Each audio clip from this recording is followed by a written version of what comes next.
Hello दोस्तों, स्वागत है आपका हमारे यूट्यूब चैनल मनदीप स्टडी अड्डा में। दोस्तों इस वीडियो में हम लोग ना बहुत ही इम्पोर्टेंट चैप्टर देखने वाले हैं, जिस चैप्टर का नाम है नियामक ज्यामिति। दोस्तों इसका एक और नाम है जिसको कहते हैं निर्देशांक ज्यामिति, यानी इस चैप्टर को निर्देशांक ज्यामिति भी कहा जाता है, जिसको इंग्लिश में कहा जाता है कोऑर्डिनेट ज्योमेट्री। तो देखिए दोस्तों, ये बहुत ही इंपॉर्टेंट चैप्टर है और इससे एग्ज़ाम में ऑब्जेक्टिव और सब्जेक्टिव दोनों तरह के क्वेश्चन आते हैं। तो बस आप वीडियो में अंत तक बने रहे, आज आपके सारे डाउट क्लियर हो जाएंगे। यानी दोस्तों इस वीडियो में हम लोग नियामक ज्यामिति से रिलेटेड जितना भी प्रश्न पूछा जाता है एग्जाम में, वो चाहे लॉन्ग आंसर क्वेश्चन हो या शॉर्ट आंसर क्वेश्चन हो या ऑब्जेक्टिव टाइप हो, हम लोग सारे क्वेश्चन इस वीडियो में करने वाले हैं। बस आप वीडियो में अंत तक बने रहे। तो आइए दोस्तों शुरू करते हैं वीडियो में क्वेश्चन बनाने के लिए। तो देखिए इसमें सबसे पहले मैंने क्वेश्चन लिया है कि यदि ओ जिसका निर्देशांक 0 0 है मूल बिंदु हो तो पी के निर्देशांक -3 और 4 हो तो ओ पी ज्ञात करना है। तो देखिए दोस्तों इसको हल करेंगे तो सबसे पहले यहाँ लिखेंगे हल, और इसके बाद ओ पी का मान निकालना है। तो ओ पी के पहले हम लोग इसमें x1 x2 y1 y2 लिख लेंगे। तो देखिए इसमें x1 का मान हो जाएगा ये 0, फिर y1 का भी मान हो जाएगा कितना, तो 0, फिर यहाँ पे हो जाएगा x2 का मान -3 और y2 का जो मान होगा वो हो जाएगा 4। यानी पहले वाला जो बिंदु के निर्देशांक है उसको आप x1 और y1 कर लीजिएगा, फिर दूसरे वाले जो बिंदु के निर्देशांक है उसको x2 y2 करना है। तो मैंने यहाँ उस सब का मान रख दिया। अब हम लोग को निकालना है OP, तो OP का निकाल देंगे। फॉर्मूला हो जाएगा x1 - x2 का whole square plus y1 - y2 का होल स्क्वायर। देखिए ये फार्मूला जो मैंने लिखा हुआ है OP का कि √x1 - x2 का whole square plus y1 - y2 का होल स्क्वायर, ये फार्मूला आप किसी भी एक बिंदु से दूसरी बिंदु के बीच की दूरी निकालना है तो आप ये फार्मूला लगा सकते हैं। तो देखिए दोस्तों इसमें सबका मान अब हम लोग रख देंगे। तो देखिए इसमें सबका मान रखिए तो बराबर हो जाएगा तो देखिए इसमें x1 का मान कितना दिया है, तो x1 का मान 0 है, -x2 का मान कितना है, तो -3, तो माइनस माइनस हो जाएगा दोस्तों +3 और इसका होल स्क्वायर, फिर प्लस y1 का मान देखिए कितना है इसमें, तो 0 और माइनस y2 का मान कितना है, तो 4, तो 0 - 4 का होल स्क्वायर। अब देखिए इसका इसको हल करेंगे तो 0 में 3 जोड़ेंगे तो 3 का स्क्वायर यहाँ पे हो जाएगा 9, फिर प्लस वैसे ही -4 करेंगे 0 में से तो 4, और -4 का स्क्वायर जो होगा वो हो जाएगा 16, यानी यहाँ पे 9 हो जाएगा और यहाँ प्लस हो जाएगा 16। अब देखिए इसको जोड़ेंगे तो 16 और 9 हो जाएगा √25 बराबर 25 का जो वर्गमूल होता है वो 5 होता है, यानी 5 इकाइयाँ होगा इस क्वेश्चन का सही आंसर। इस क्वेश्चन का सही आंसर हो जाएगा 5 इकाइयाँ। देखिए दोस्तों अब चलते हैं हम लोग दूसरे नंबर क्वेश्चन की तरफ। तो देखिए दूसरा नंबर जो क्वेश्चन दिया हुआ है यदि बिंदु 5P तथा 2 0 की बीच की दूरी 5 हो तो P बराबर होगा। यानी इस क्वेश्चन में P का मान निकालना है कि P का मान क्या होगा, और इसमें दो बिंदुओं की जो बीच की दूरी है वो 5 दिया हुआ है। तो आइए अब इसको हल करते हैं। तो देखिए इसको हल करेंगे तो सबसे पहले ये जो बिंदु दिया है इसको किसी बिंदु के बराबर मान लेते हैं। लिखते हैं माना कि दो बिंदुएं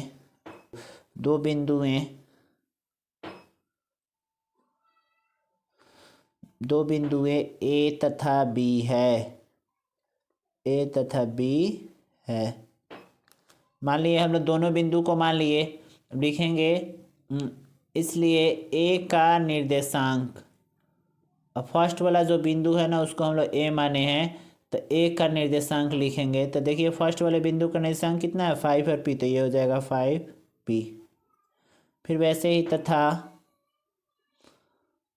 B का निर्देशांक, अब देखिए B का निर्देशांक कितना है, तो दूसरा जो बिंदु है उसको हम लोग B माने थे, तो इसका निर्देशांक हो जाएगा 2 और 0, यानी इसलिए हो जाएगा इसमें। अब हम लोग ये भी लिख सकते हैं, इसलिए x1 का मान हो जाएगा 5 और y1 का मान हो जाएगा p।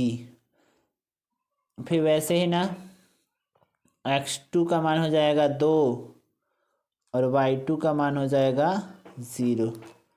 तो देखिए दोस्तों, अब लिखेंगे इन दोनों को अगर मिला देंगे तो a और b, यानी ए बी का जो मान हो जाएगा, a और b की बीच की दूरी ए बी का जो मान होगा वो हो जाएगा, फार्मूला लिख लेंगे root under x1 minus x2 का होल स्क्वायर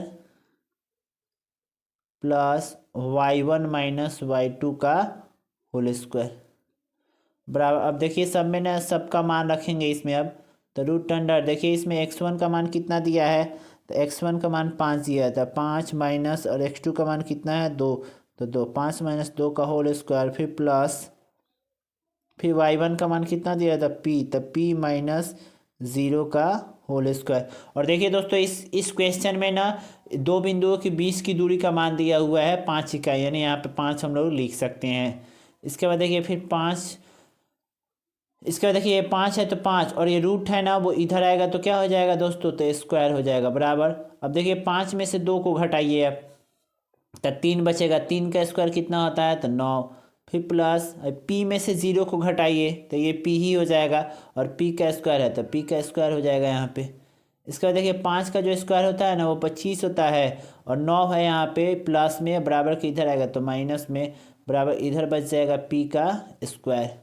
अब देखिए क्या करेंगे दोस्तों, ये 25 में से ना 9 को घटाएंगे तो 16 बराबर p स्क्वायर। ये इसको हम लोग ऐसे भी लिख सकते हैं p स्क्वायर बराबर 16, यानी इसलिए यहाँ से ना p बराबर हो जाएगा रूट अंडर 16। तो रूट अंडर 16 यानी 16 का जो वर्गमूल होगा वो प्लस माइनस 4 हो जाएगा, यानी p का मान यही आएगा प्लस माइनस 4, यानी पी स्क्वायर बराबर 16, तो p बराबर रूट अंडर 16, और रूट 16 का मान हम लोग जानते हैं प्लस माइनस 4 होगा, और यही इस क्वेश्चन का आंसर होगा। दोस्तों चलिए अब चलते हैं तीसरे क्वेश्चन की तरफ। तो देखिए दोस्तों जो तीसरा क्वेश्चन दिया हुआ है ना, ये बहुत ही इंपॉर्टेंट क्वेश्चन है, ये बहुत बार एग्जाम में पूछ चुका है और आगे भी पूछता रहेगा। तो देखिए जो तीसरा क्वेश्चन है, सिद्ध कीजिए कि 3 क्रमागत बिंदुएं 2 1 5 माइनस 1 और 8 माइनस 3 संरेख है। तो देखिए इस प्रश्न को बनाने के लिए ना चलिए बनाते हैं इसको भी। तो लिखेंगे सबसे पहले हल, और लिख देंगे माना कि, इसमें लिखेंगे पहले माना कि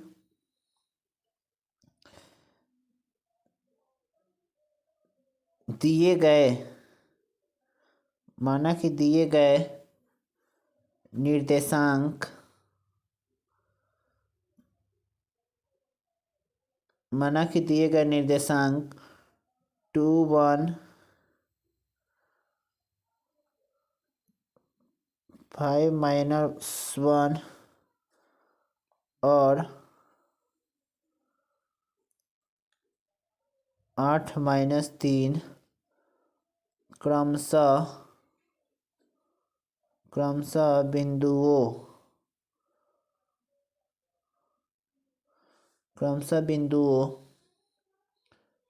P Q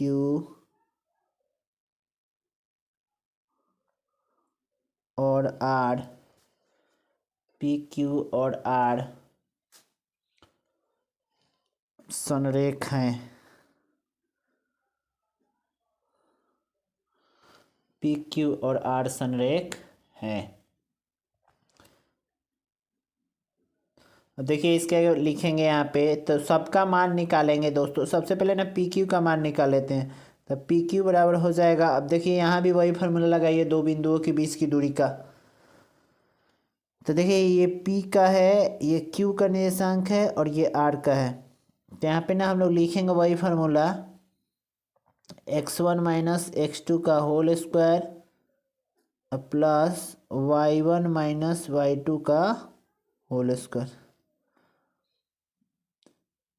तो देखिए इसमें जो ना x1 और x2 और y1 y2 का मान होगा, ये हो जाएगा x1, ये हो जाएगा y1, ये x2 और y2। तो यहाँ पे लिखेंगे x1 का मान निकला है, तो यानी 2 माइनस 5 का होल स्क्वायर प्लस 1, और माइनस माइनस हो जाएगा प्लस, प्लस 1 का होल स्क्वायर।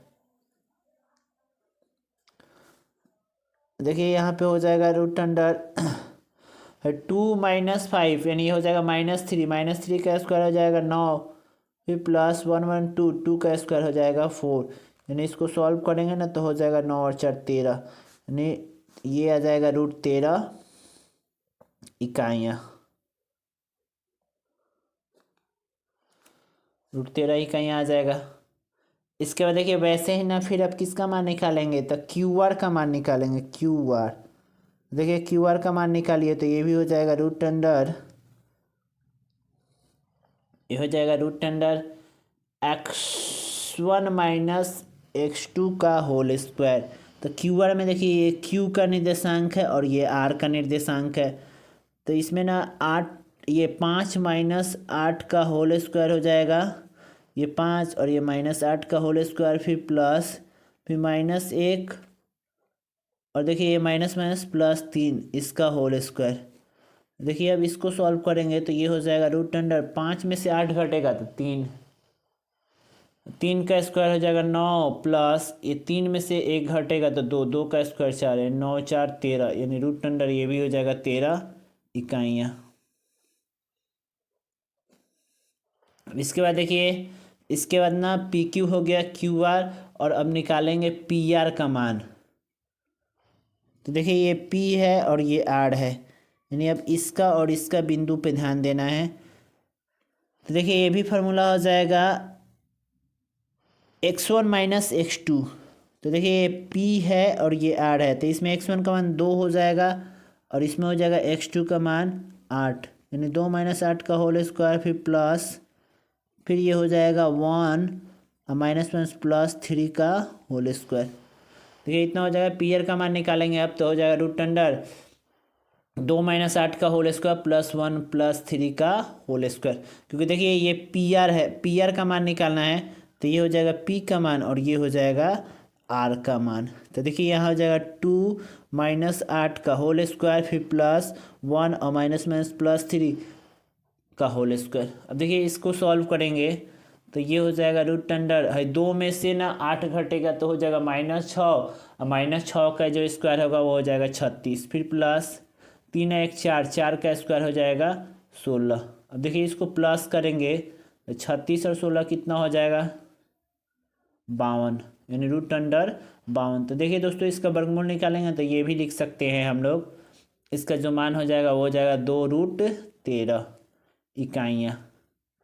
तो देखिए यहाँ पे ना एक थ्योरी होता है कि 3 बिंदुएं ना तभी संरेख होती है जब ना, जैसे मान लीजिए इसमें हम लोग ना PQ का मान निकाले हैं, QR का मान निकाले हैं और PR का मान निकाले हैं। इसमें से कोई एक ना बाकी जो दोनों बचेगा उसको ना प्लस करने पे उसके बराबर होना चाहिए, यानी इसमें से कोई एक जो है 2 बिंदुओं के बीच की दूरी जो निकाले हैं वो ना बाकी जो दोनों के ना योग के बराबर होना चाहिए, तभी 3 बिंदुएं संरेख होती है।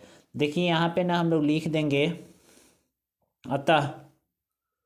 अतः PQ + QR बराबर हो जाएगा √13 + √13, जिसको जोड़ेंगे तो 2√13 हो जाएगा इकाइयाँ, 2√13 इकाइयाँ। और देखिए दोस्तों ये जो 2√13 है ना वो किसके बराबर है, तो PR के बराबर है। तो हम लोग लिख सकते हैं PQ + QR बराबर PR।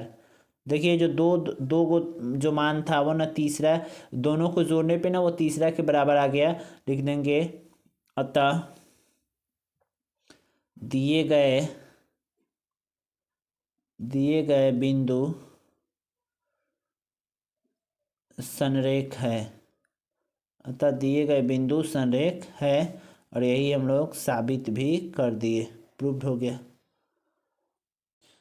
आइए दोस्तों अब चलते हैं नेक्स्ट क्वेश्चन की तरफ। तो देखिए दोस्तों ये क्वेश्चन ना बहुत ही इंपॉर्टेंट क्वेश्चन है कि उस क्वेश्चन में देखिए क्या दिया है, उस त्रिभुज का क्षेत्रफल निकाले जिसके शीर्ष बिंदुओं के निर्देशांक -5 -1, 3 -5 और 5 2 है।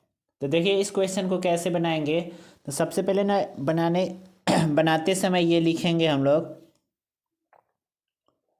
कि क्वेश्चन में दिया हुआ है, लिख देंगे चूंकि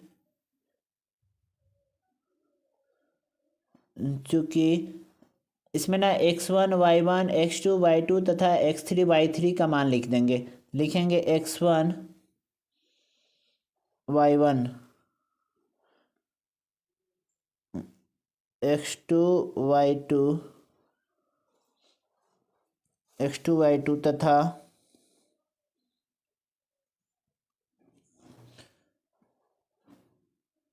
x3 y3 बिंदुओं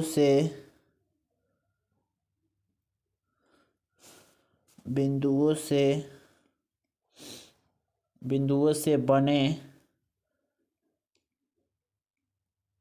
बने त्रिभुज का क्षेत्रफल।